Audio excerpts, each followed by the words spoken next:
Welcome back to Rap Music Inc. We're sitting here kicking it with Bert Padell. You would tell me, we were talking about points, you know, and people throw that term around all the time. What does that mean? Points mean that's how an artist gets paid on every unit that's sold, every record that's sold. And normally, people like Michael Jackson, they might get 22 points. 22 points could mean $2.20 an album, that every album that's sold. So figure it out, when he sold 45 million times that by 220, you figure out how much money he made. It's a lot of money. And an artist, a new artist gets anywhere 12 points, 11 points, 10 points. And if there's a lot of people that are in the band, if it's a group of 3 or 4, you know, they're not going to make that much money. Wow. Where's the rest of the points go? Where the majority of the 80, the 90 points? Oh, the points stay with the record company. And they still recoup from the artists for the cost that they put out. So you must realize this is a democracy, but it's really not a democracy, because the artist pays for everything and the record company owns everything. The artist pays for the recordings, for everything, for the videos and so forth. They don't own the masters. The masters are owned by the record company, which is really a fallacy.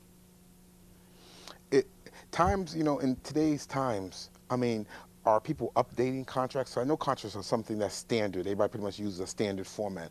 Are things changing? Like many years ago, they had something called breakage, that, you know, for shipping and breakage. But you see, everything is called supply and demand. Years ago, there was a guy named David Bowie. When he first started out with RCA,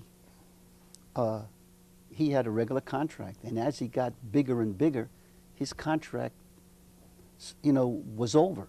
So in order to re-sign him, he said, I want to own my masters. So they wanted him very badly. So they re-signed him and gave him the right to own the masters after a period of time. So then he became a very wealthy man, because after a period of time, he owned all those masters. Wow.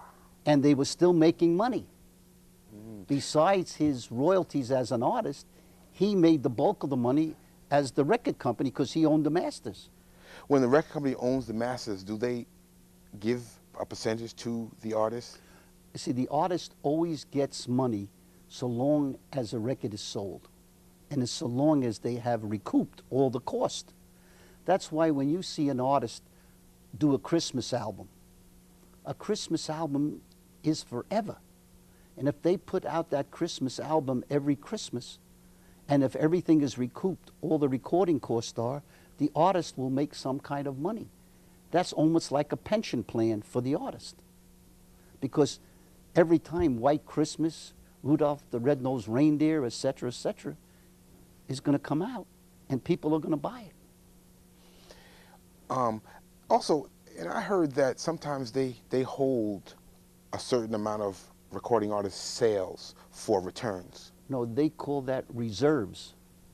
They call that reserves, and reserves mean when they ship out certain amount of units, and they pay you on the royalties on things that are sold. But they also say, depending on the artist and depending on how strong the artist is, they would say, we're going to withhold 40% of the sales against returns. And we will release those reserves every 6 months, 25% of those reserves.